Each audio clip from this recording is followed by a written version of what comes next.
और बेचारी भोली सास। माधवी अपने पति रमेश और अपने बेटे अजय के साथ रहा करती थी। अजय का बचपन से एक ही सपना था कि वो अपनी आगे की पढ़ाई यूएसए में पूरी करे और इसीलिए वो यूएसए पढ़ाई करने के लिए चला जाता है। 3 साल बाद जब वो अपनी पढ़ाई पूरी करके आता है तो अपने बेटे के आने की खुशी में माधवी उसकी पसंद के कई तरह के पकवान बनाती है। और जब घर की डोरबेल बजती है तो माधवी अपने पति रमेश को कहती है, लगता है मेरा अजय आ गया है, आप यहीं बैठना, मैं दरवाजा खोलती हूँ।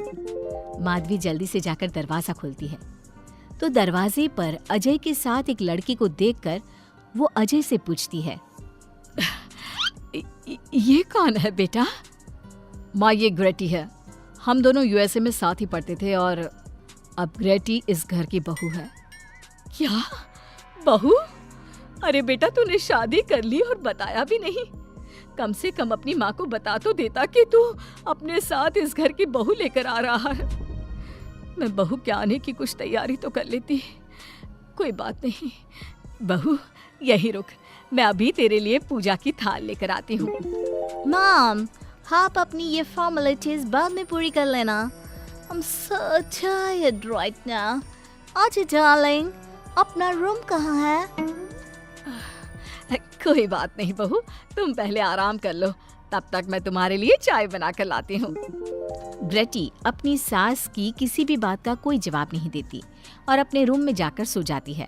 कुछ देर बाद माधवी अपने बहू बेटे के लिए चाय नाश्ता लेकर उनके कमरे में जाती है, जहाँ ग्रेटी अपनी सास से कहती है, हाँ चाय, आ चाय। क्या हुआ ग्रेटी? अपनी मॉम को बोलो कि अब ये जब भी हमारे कमरे में आए तो नॉक करके आए। आपसे मैं ऐसा ही करूंगी बहू। वो तो आज ही तुम दोनों आए हो तो मुझे लगा थक गए होंगे, इसलिए जल्दी जल्दी मैं ऐसे ही चाय नाश्ता लेकर आ गई।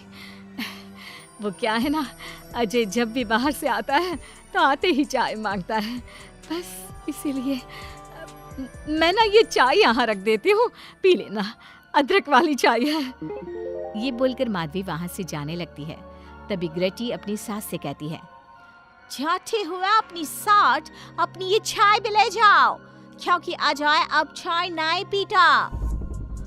हाँ माँ, जब से मैं यूएसए गया हूँ तब से मैंने चाय पीनी छोड़ दी है। अब एक काम करो, हम दोनों के लिए कॉफी ले आओ, मैं सच में बहुत ज्यादा थक गई हूँ।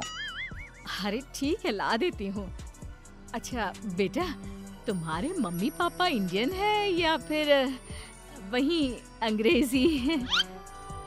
मेरे मम्मी पापा इंडियन हैं, पर मैं शुरू से यूएसए में रही हूँ, इसलिए मैं खुद को अंग्रेज़न मानती हूँ।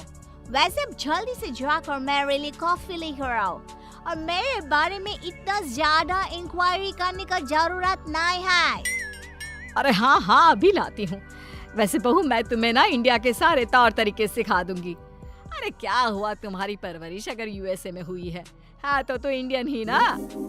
आपसे ज्ञान नहीं मांगा है, अब कुछ देर के लिए हम दोनों को अकेला छोड़ दो प्लीज, हाथ छोड़ता है। अपनी बहू की बात सुनकर माधवी वहाँ से चली जाती है। माधवी का उतरा हुआ चेहरा देखकर रमेश माधवी से कहता है, हमने इस नालायक को बाहर पढ़ने के लिए भेजा था और इसने क्या किया, बाहर से अंग्रेजन बहू उठाकर ले आया। माधवी, तुम बहुत भोली हो, पर मैं नहीं। ये लड़की हमारा घर तोड़ देगी, हमसे हमारे अजय को दूर कर देगी। देखा, आते ही कैसे रोब झाड़ रही है, जैसे तुम इस घर की नौकरानी हो। तुम उसको बोलो कि तुम इस घर की मालकिन हो और उसकी सास हो, वो वही करे जो तुम कहोगी। अरे आप बेकार में ही गुस्सा हो रहे हैं। बहू यूएसए की है, यहाँ नई नई आई है, उसको यहाँ के तौर तरीके नहीं पता और वो मुझे अपनी माँ मानती है, तभी तो अपने नखरे दिखा रही है। वैसे भी ना बहू बेटी दोनों बराबर ही होती हैं। माधवी, कौन सी बेटी अपनी माँ से ऐसे बात करती है जैसे तुम्हारी बहू कर रही है? मैं बस तुम्हारे कहने पर चुप हूँ, वरना मैं अपने बहू बेटों को आज ही घर से निकाल देता। ये कहकर रमेश वहाँ से चला जाता है। ऐसे ही कुछ दिन बीत जाते हैं और ग्रेटी अपनी बेचारी भोली भाली सास पर अत्याचार करती रहती है। ग्रेटी अपना सारा काम अपनी सास से करवाती और उसी को भला बुरा सुनाती।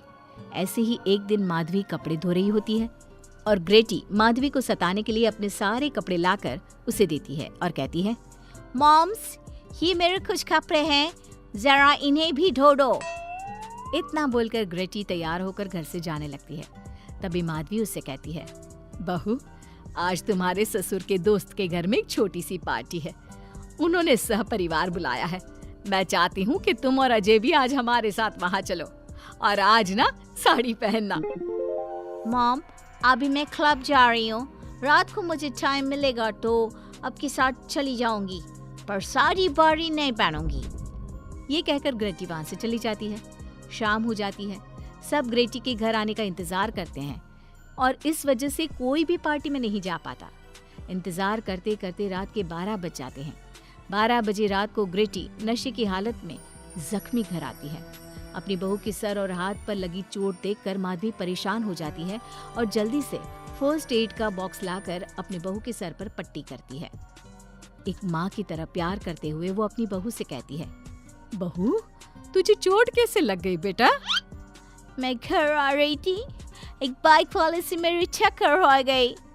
कोई बात नहीं बेटा, कल सुबह होते ही तुझे अपने फैमिली डॉक्टर के पास ले जाऊंगी। अच्छा, अब तू ना आराम कर, मैं तेरे लिए अभी हल्दी वाला दूध लेकर आती हूँ। माधवी, मैंने तुम्हें पहले ही समझाया था, ये अंग्रेजन हमारे घर के लिए ठीक नहीं है, पर तुमने मेरी एक नहीं मानी। अब देख लो, आज इस अंग्रेजन बहू की वजह से सारे मोहल्ले में हमारी नाक कट गई है।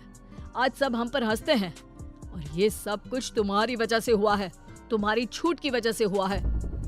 ये कहकर रमेश अपने रूम में चला जाता है, पर माधवी अपनी बहू की पट्टी करके उसे उसके कमरे में जाकर सुला देती है। अगले दिन माधवी ग्रेटी को लेकर अपने फैमिली डॉक्टर के पास जाती है, जहां ग्रेटी देखती है कि उस डॉक्टर की बहू ने साड़ी पहनी है और एक संस्कारी बहू की तरह घर में पूजा पाठ करके अपने सास ससुर के पैर छूकर उनका सुबह सुबह आशीर्वाद लेती है। डॉक्टर की बहू को देखकर ग्रेटी को अपना बर्ताव याद आता है और उसे एहसास होता है कि वो अपनी भोली और मासूम सास के ऊपर कितना अत्याचार करती है, पर फिर भी माधवी सबसे लड़कर हमेशा उसका साथ देती है। ये सब देखकर ग्रेटी को पश्चाताप होता है और कुछ देर बाद वो दोनों दवाई लेकर घर आती है। जब माधवी ग्रेटी को दवाई खिलाने के लिए उसके पास जाती है तो, मॉम, मुझे माफ कर दीजिए, मैंने कभी भी आपके प्यार को नहीं समझा, आप पर इतना अत्याचार किया, आपकी बेइज्जती की, आपसे घर का सारा काम करवाया। आपने मुझे कितनी छूट दी, पर फिर भी मैं आपके साथ इतना बुरा करती थी। और आज जब मैं नशे की हालत में चोट खाकर घर आई तो भी आपने मुझसे कोई सवाल नहीं किया, उल्टा आपने मेरा साथ दिया, मेरी सेवा की। आज जब मैंने डॉक्टर की बहू को देखा घर का काम करते हुए, अपने सास ससुर की सेवा करते हुए, तब जाकर मुझे एहसास हुआ कि मैं कितनी रॉन्ग थी। एक इंडियन होकर भी एक बहू के कर्तव्य से दूर रही और आपके ऊपर अपनी अंग्रेजी का रौब झाड़ती रही। मुझे माफ कर दीजिए सासू माँ। बेटा, अक्सर बच्चों से गलतियां हो जाती है। ऐसे भी सुबह का भूला अगर शाम को घर आ जाए तो उसे भूला नहीं कहते बहू। और मुझे बहुत अच्छा लग रहा है ये देखकर कि मेरी अंग्रेजन बहू कितनी समझदार हो गई है। जिसके बाद माधवी और ग्रेटी एक दूसरे को गले लगा लेती है और उसके बाद से ग्रेटी एक संस्कारी बहू की तरह रहती है और अपनी सास को किसी भी शिकायत का मौका नहीं देती। अपनी सास ससुर की बहुत अच्छे से दिल से सेवा करती है।